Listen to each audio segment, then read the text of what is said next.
जय श्री राधे कृष्ण। आप सभी का आपके अपने YouTube channel BK Mishra present में बहुत बहुत स्वागत है।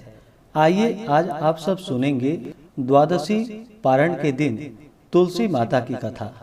जो भी भक्त सच्ची श्रद्धा के साथ भगवान विष्णु का पूजन करते हैं, भगवान शालिग्राम का पूजन करते हैं, माता तुलसी का पूजन करते हैं, एकादशी का व्रत करते हैं, इससे भगवान श्री हरि विष्णु अति प्रसन्न होते हैं और अपना कृपा प्रदान करते हैं।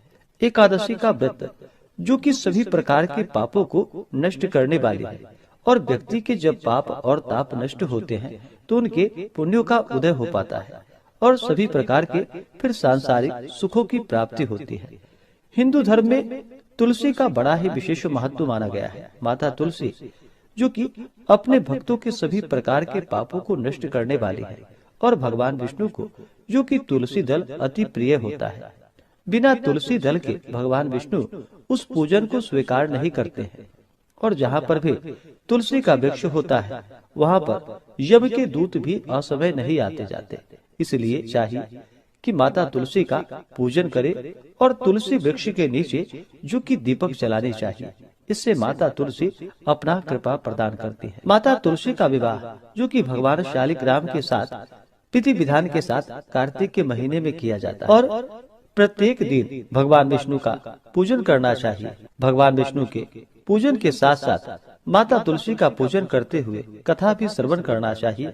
इससे भगवान विष्णु और माता तुलसी का कृपा प्राप्त होता है। तो आइए सुनते हैं द्वादशी पारण के दिन तुलसी माता की कथा। अगर आप एकादशी व्रत द्वादशी पारणा तिथि के दिन ब्राह्मण दक्षिणा, अन्नदान, वस्त्रदान, गौदान आदि के लिए देना चाहते हो तो आप अपनी श्रद्धा और सामर्थ्य के अनुसार हमें डिस्क्रिप्शन में जाकर के वहां से गूगल पे, फोन पे या अकाउंट नंबर के माध्यम से आप अपने श्रद्धा और सामर्थ्य के अनुसार हमें ब्राह्मण दक्षिणा प्रदान कर सकते हैं।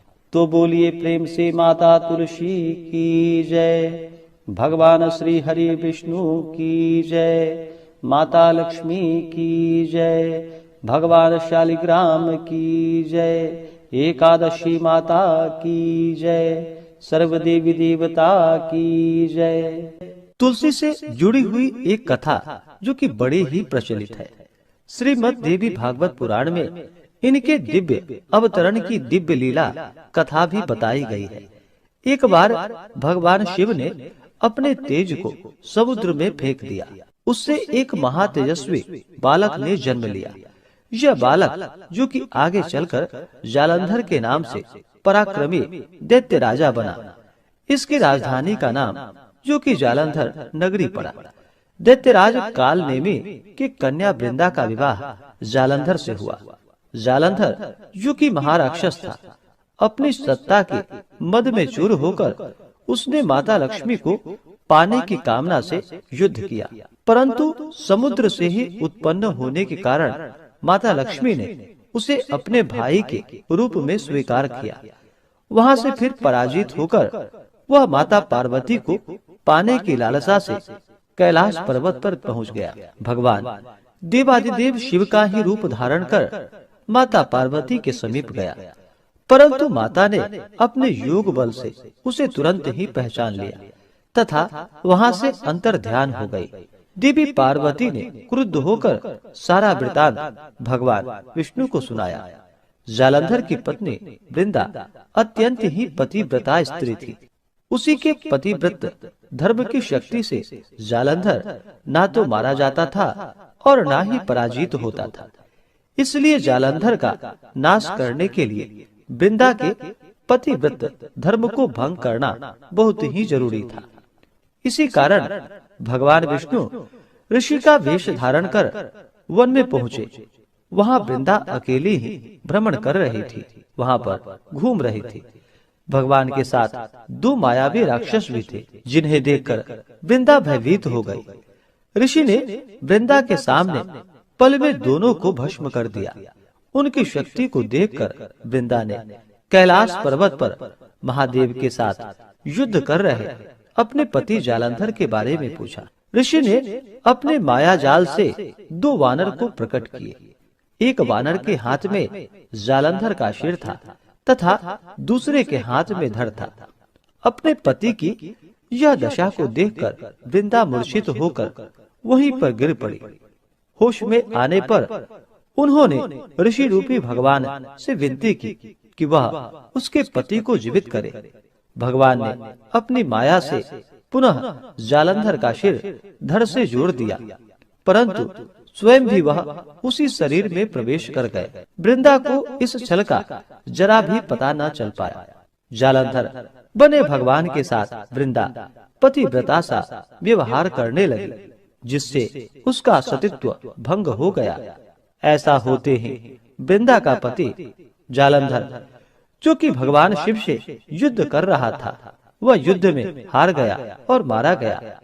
इस सारी लीला का जब वृंदा को पता चला तो वह क्रुद्ध होकर भगवान विष्णु को, जो कि शिला होने का श्राप दे दिया तथा स्वयं भी सती हो गई। जब वृंदा भस्म हुई, वहाँ पर तुलसी का पौधा उगा। भगवान विष्णु ने वृंदा से कहा कि हे वृंदा, तुम अपने सतीत्व के कारण मुझे लक्ष्मी से भी अधिक प्रिय हो गई हो। अब तुम तुलसी के रूप में सदा ही मेरे साथ रहोगी। जो मनुष्य मेरे शालिग्राम रूप के साथ तुलसी का विवाह करेगा, पूजा करेगा, उसे इस लोक और परलोक में विपुल यश की प्राप्ति होगी। जिस घर में तुलसी होती है, वहाँ पर यम के दूत भी असमय नहीं आ जा सकते। गंगा व नर्मदा के जल में स्नान तथा तुलसी का पूजन बराबर माना जाता है। चाहे मनुष्य कितना भी पापी क्यों ना हो, मृत्यु के समय जिसके प्राण मंजरी रहित तुलसी और गंगा जल मुख में रखकर निकल जाते हैं, वह पापों से मुक्त होकर वैकुंठ धाम को प्राप्त होता है। जो मनुष्य तुलसी व आंवले की छाया में अपने पितरों का श्राद्ध करता है, उसके पितर भी मोक्ष को प्राप्त हो जाते हैं। इस प्रकार से जो भी भक्त सच्ची श्रद्धा के साथ भगवान विष्णु का पूजन करते हैं, भगवान विष्णु को तुलसी दल अर्पित करते हैं, भगवान शालिग्राम का पूजन करते हैं, माता तुलसी का पूजन करते हैं, भगवान शालिग्राम के साथ माता तुलसी का विवाह संपन्न करते हैं, उन्हें विपुल यश की प्राप्ति होती है तथा सभी प्रकार के पापों का नाश होता है तथा सभी प्रकार के मनोरथ सिद्ध होते हैं। तो बोलिए प्रेम से भगवान विष्णु की जय, माता लक्ष्मी की जय, तुलसी माता की जय, भगवान शालिग्राम की जय, सर्व देवी देवता की जय। इस बार आमल की एकादशी का व्रत, जो कि 10 मार्च 2025 दिन सोमवार को पड़ा है। एकादशी तिथि प्रारंभ समय 9 मार्च 2025 दिन रविवार सुबह 7:47 और एकादशी तिथि की जो समाप्ति है 10 मार्च 2025 दिन सोमवार सुबह 7:46 पे एकादशी तिथि की समाप्ति है। और द्वादशी तिथि प्रारंभ समय 10 मार्च 2025 दिन सोमवार सुबह 7:47 और द्वादशी तिथि की जो समाप्ति है वह 11 मार्च 2025 दिन मंगलवार सुबह 8:15 पे द्वादशी तिथि की समाप्ति है। व्रत का पारण के लिए कहा गया है द्वादशी तिथि से पहले और हरिवासर समाप्त होने के बाद व्रत का पारण किया जाता है। हरिवासर का समय द्वादशी तिथि का पहला चौथाई हिस्सा हरिवासर का होता है। तो व्रत का पारण 11 मार्च 2025 दिन मंगलवार को किया जाएगा। पारण का समय सुबह 6:35 से सुबह 8:13 तक आमल की एकादशी रंग भरी एकादशी व्रत का पारण किया जाएगा। इस व्रत का पारण गोदधना पारणम यानी कि गाय के दूध के दही से इस व्रत का पारण है। यह संभव ना हो पाए तो आप जल फल या तुलसी दल से व्रत का पारण करें।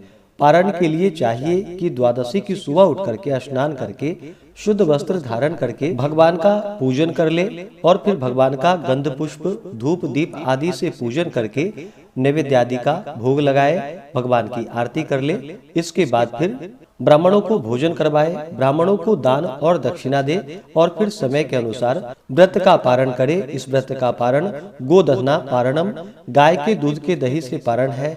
यह संभव ना होने पर आप जल, फल या तुलसी दल से व्रत का पारण करें। इसके बाद आप भोजन ग्रहण कर सकते हैं। तो आशा करता हूँ कि यह जानकारी आपको अच्छा लगा हो।